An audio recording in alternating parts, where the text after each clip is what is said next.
Hey guys, on today's episode, Alex and I are talking about the number one thing that stops businesses and people in general from growing, and they do it to themselves. Here we go. Hey everyone, welcome back to Contractor Growth Network. I'm Logan. And I'm Alex. And our topic today is the number one reason that people stop growing. They don't do what they need to do to get where they truly want to go. And it's all because they stay in their comfort zone. So, Alex, walk me through what's going on with your buddy, because this is kind of what's leading this conversation here. Yeah, so I grew up on Long Island, and I think this resonates with a lot of other small communities, small towns. But a lot of people, they like to stay here. It's a good place to live, and it's great. It's great for some people. Me personally, I always wanted to venture out. And that was it. But in the case of my buddy and a lot of people I went to high school with, they want to stay here and they want to work here. And they work 7 days a week, side jobs, main job, all this stuff, which is great. But they're not making any real connections to move up. They're not making any, real money. It just kind of seems like they're stagnant. And the outcome is, after years of working this and doing this, and staying in their comfort zone, as Logan said, they get this mindset of, negativity and complain and, oh man, and, I wish I could have your life, considering to me, since I moved to Charlotte and love it and seem to be happy. And it's the mindset where I don't really have that sympathy, and I've grown that way because anyone can do it. I'm not special.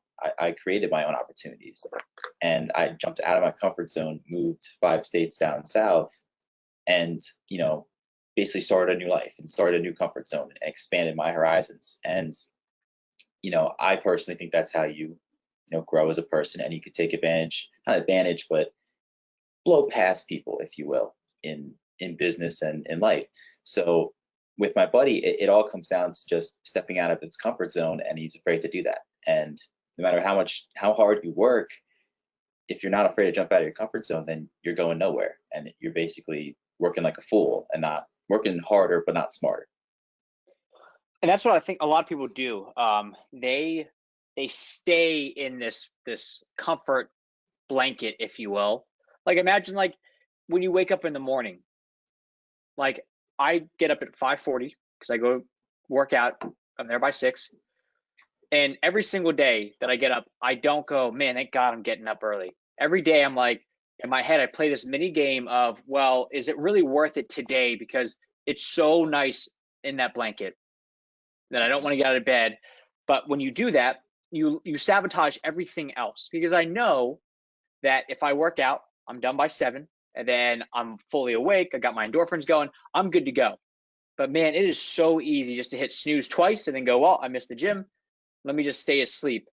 And what a lot of contractors do, and what your buddy does, is they work so much harder without working smarter. But the problem is that it's that age-old adage that nothing ventured, nothing gained. They stay effectively, they're in business for 20 years, but they're not really in business for 20 years. They've had the same 1 year of business 20 times. So when it's all said and done, they've just created effectively a job for themselves. And what I'm seeing is, I talked to a guy a week ago, and he said, Logan, he was talking about a website. And the problem is that all of his work is, he's got a bunch of people that refer him work, but they're all in a city that, with the commute and traffic, it's at least 2 hours each way every time, at least 2 hours. That means that 4 hours a day is a commute. And Alex, you being from the Hamptons, it's like somebody going from the Hamptons to New York City every single day, because they go, well, I've got work there, let me just stay with that. Well, a week later, he comes back, we had a good conversation then. And then, of course, once we bring up the money, then you start to kind of understand, like, okay, how important is this really? How bad is that commute really to this guy? And he came back today and said, never mind, I'm just going to continue to invest in my referral partners. I'm good to go. I don't need this right now because I'm a small business and I need to be smart with the money. Which is effectively him staying in his comfort zone by saying, I don't want to try something new. I'm okay with dealing with 4 hours of commute every single day because I've got a sure thing over there. When in reality, the problem is, and what this is the worst part, is that in between when we talked last to now, I like looked up like the competitors in the area, and there's a lot of room for opportunity. So Mhm. you can make the same amount of money. You may, or maybe a little bit less because it's out of the city. So you're not going to have the city prices, but you're going to save in everything else. Yeah. Gas, frustration. I mean, that's 4 hours a day. But you'd rather choose the 4 hours because it's comfortable than take a quote unquote a risk, even though it's not a risk because it always works out. Like it always works out. Um, and invest in yourself and invest in something new.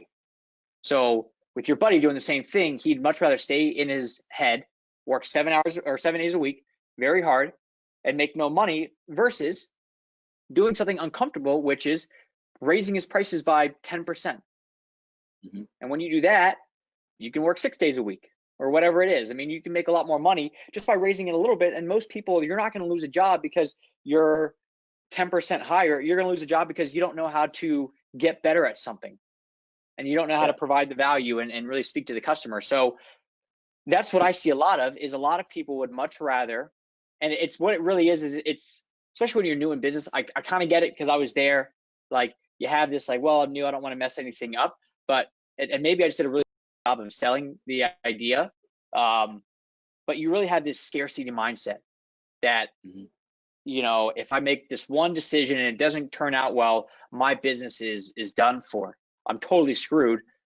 When in reality, what we're talking about costs like less than a tenth of what he said he makes. So it's like there's something else Yeah. going on, but it really is it's the comfort thing. It's much easier to stay frustrated in your comfort zone, which is why when you take a class in college and the teacher sucks and you get a C- in it first semester, you sign back up second semester because you at least know what you're going to get. It's comfortable. Mhm. And this is why people who hire a contractor that does a shitty job and they complain that's a bad job, if they call you up and you're more money, they go, well, maybe he doesn't do that bad of a job because they're so used to being comfortable, miserable, but comfortable that they don't want to change. And that is why the 99% of people stay in the bottom 99% and the 1% of people are in the 1% because they're willing to step outside their comfort zone.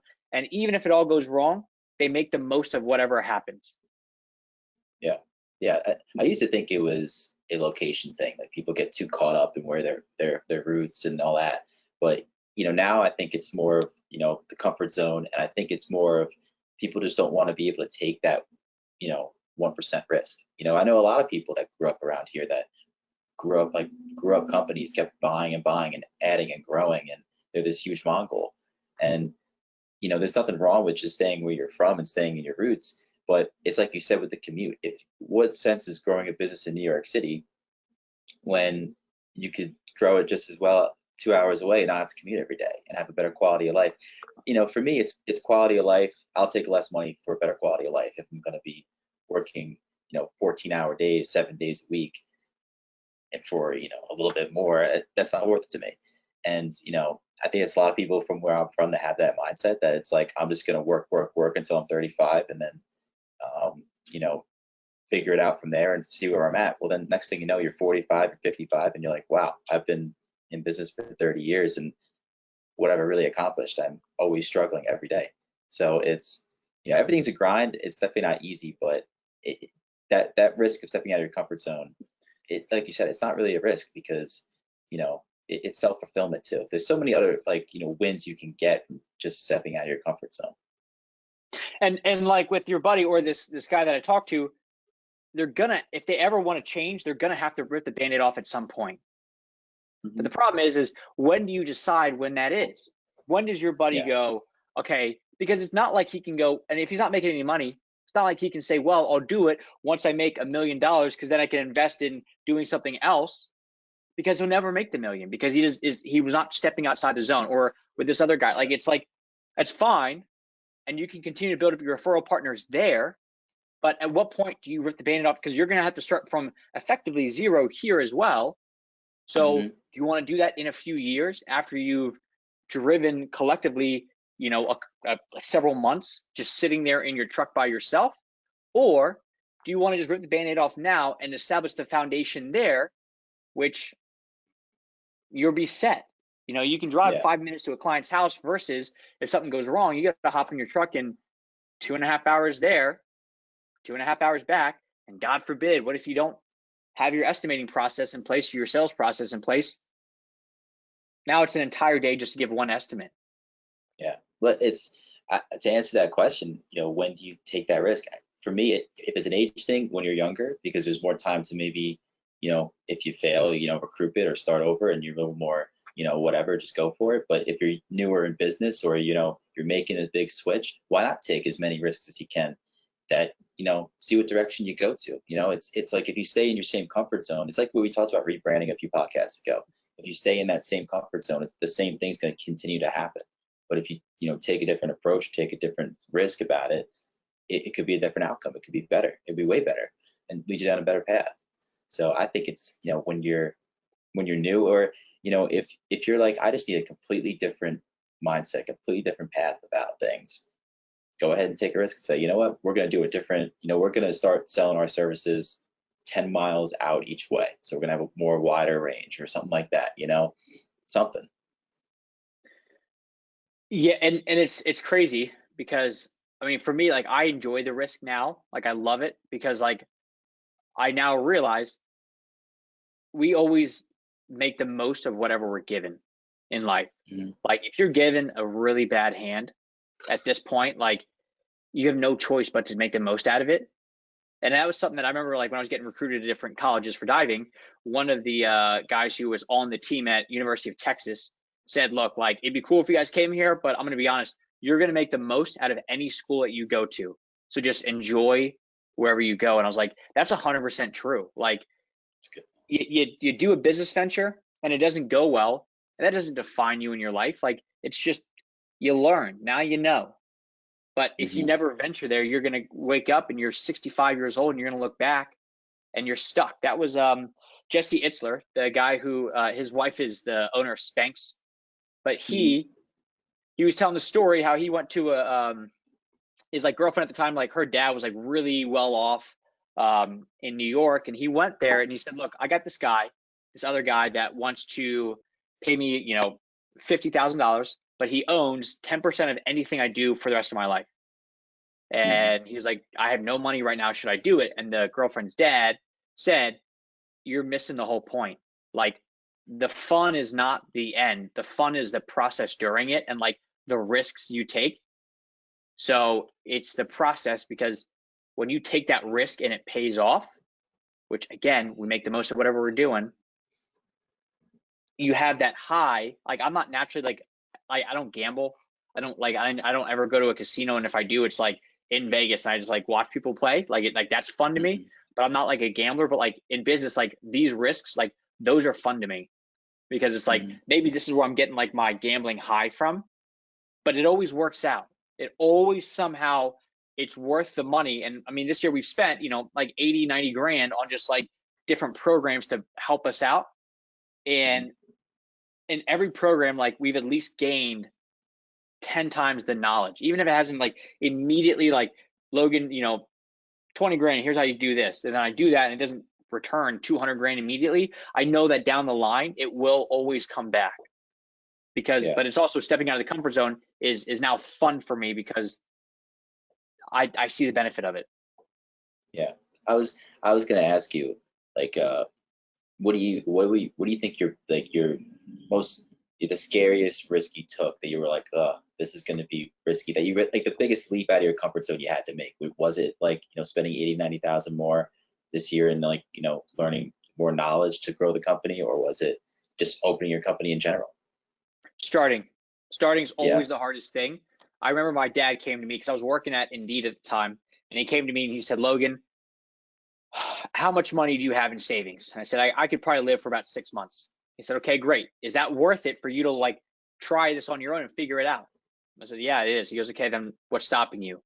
So that's when I Hmm. did it. I went out on my own. I was fortunate that I kind of had like him as a client, so like I knew I wasn't gonna like totally crash and burn because At at least least I have wasn't one. like, yeah, because like that's what like a lot of contractors will do is they like quit their company, start their own business, and then they go, okay, now how do I find leads?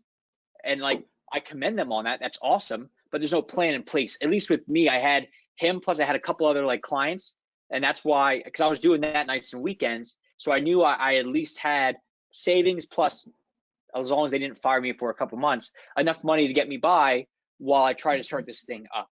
And that's when I quit Yeah. the job and went all in. But that was the biggest decision here. And then after that, I mean, everything else, it's the first time, I swept my, like one of the programs, I swept my credit card for 24 grand. I was like, oh my God, I can't believe I'm doing this. And then, a couple 20K plus swipes later, it's like, it's nothing now because I know Yeah. that it's going to come back. Hmm. But this is what I see a lot of contractors to go from one person to two. It's like nobody knows in evolution how we went from single-celled organisms to multi-celled organisms. They have no idea how it happened, but somehow it did, and they think it took like a lot of energy to happen. And that's kind of how this is in this world where going from an entrepreneur being by themselves, one-man show, or like one man with like a small part-time helper to like actually building out like a crew, that is a huge leap right there. Because Yeah. it's one thing when you operate by yourself and you stay in the comfort zone of let me just do me or I'll just sub everything out to like actually having a team where you got to bring stuff in. That is a whole Hmm. different ball game. So for me, that was the other big leap was when I got everybody put on payroll because I Hmm. used to do just 1099. And then when everybody went to payroll, I said, okay, this is real. This is now like Hmm. mouths I have to feed. So work has to continue to come in. Yeah. So like when all those other, opportunities to take another big risk and step out of that comfort zone, does that experience of you, that feeling that you started this company, did that help you make that decision easier? Or is it just as terrifying as when you started the company, like that stepping out of your comfort zone? It's easier. It's way easier now because I Hmm. know we'll be good. We shift pretty well, like as a team, like we're a pretty close knit team. So if Hmm. something pops up, like when COVID hit, I was nervous because this is like my first like big, we've been in business for a little more than 3 years now. This was my big like, okay, what's gonna happen? Are we gonna is everybody gonna call me up tomorrow and shut down and say, Logan, we're stopping advertising? Yeah. Or what? So we went into aggressive mode and we came out, we made more money because of it. Hmm. So I now see, okay, with a pandemic going on, with at the time the economy was like the stock market was effectively dropped by like I don't know like 20% like very Hmm. quickly. I was like, what is going to happen? I have no idea, and we grew during all that. So like, and sort of our clients. So it's like it shows me okay, what else are you gonna throw at us? Like we'll be good because Yeah. I look at that as like a situation that could put us out, but we didn't just maintain, we grew. So it's like, okay, now I feel good. So when halfway through, I swipe my card for, the price of what I could buy a nice new car for, I'm okay with it because I know we will make it through this no problem and we'll grow through it no problem. So yeah, I'd say going on my own was like the first big step. Then putting people on payroll was the only other thing that like really made me like, okay, what's going on here? Yeah. Now, so like for me, it's more personal experiences during the same thing. But for me, like knowing I moved, away where, far enough to where it's not like college for a lot of people where you can drive home in, I don't know, 2 hours, 3 hours, and you can see your parents if something really went wrong. It was a flight was basically you can get there, it's a long drive. So for me, that experience, that's a big step out of your comfort zone. So every other decision after that, like either switching apartments or, getting a part-time job on the weekends or, anything else like that had it was like it was no contest. I'm like, ah, well, I could do it because I did this. It was more confidence. And then, kind of what this whole topic stemmed from was when you come home to, high school friends or friends that you had all your life, and you're like, after a long layoff, and it's weird, these guys, and girls, they were, the same, they thought the same way as you, but you experience different things, or you took more risks than they did, and you can see how over time they just get so complacent into what their environment is. And it's like, oh, you still work at the same place you were in high school. That's cool and everything, but like you're still holding the same title. There's no progression, I would say. And for me, I'm big with progression. I need to see it. I want to see it. And if it's not, I hate the feeling of being stagnant. So that would have kicked me in the ass, honestly. So I feel like that translates well into like, our clients a lot too, where they don't like to stay stagnant either. They want to continue to grow, and they want to continue to, see what this thing's all about. That's why they moved online. Yeah, and nobody likes to stay stagnant, but what happens is the longer you wait to rip the band-aid off, the harder it becomes. It's the loneliness cycle, or the depression. I think it's the loneliness cycle, not depression, but effectively what the loneliness cycle talks about is when you're lonely, you don't want to reach out to people because what if they reject you? So then what you do is you don't reach out to anybody, and you go longer and longer being lonely. And the longer you stay in it, the more you talk to yourself and you say, well, I can't reach out to people. What if they reject me? So you're continuing to go down this path by yourself, convincing yourself more and more to not move forward or do anything. And that's what a lot of people do is when you first start business, if you shift and you stick and move and you do this, minimum viable product thing, which is all about how do you, continue to like do different iterations of like, let's try this, test this. If it works, we'll go there. And if it doesn't, let's move to something else. But the longer that you wait, next thing you know, you're 10 years in and you're still a one-man operation trying your best, but because you haven't taken the risks that it takes to get there, and maybe the reason is you got a family and you don't want to risk it for them. But again, most of these risks are things that you play in your own head where you limit yourself and you don't realize that you're a lot more capable than you think you are. And you can invest a lot more into yourself versus relying on other people. So to me, it's just, I'm very fortunate that I've started to do this stuff myself where I'm like, screw it, let's risk it. Let's try it. If I lose it all, like, okay, like it's not a big, like, I'm not worried. Like right now, if every client called me up and said, Logan, I'm out, it would suck. And I'd be like, okay, what really happened? But it wouldn't really freak me out because we've taken these risks, and now I see what risks did I do that did not work out. Can I avoid next time? And what worked moving forward. So now if everything goes away, I don't think it'd be that hard to come back to where we are right now. I think we do it a hell of a lot faster too.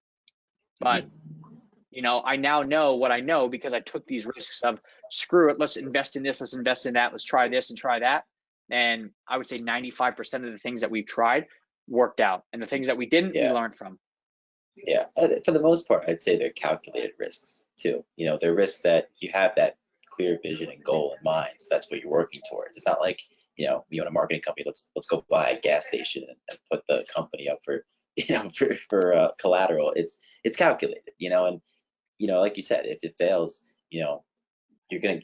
There's no problem with building right back up. You're gonna get there faster. 3 years of business, you're probably gonna get there in 6 months again because you already know it. You already been there. So it's all calculated and it's all experience. Yeah, exactly. Exactly. So once you rip that first band-aid off of getting out of your comfort zone and doing something that you haven't done before, it makes it a hell of a lot easier. But that first one, just like a tattoo, the first one's the hardest one.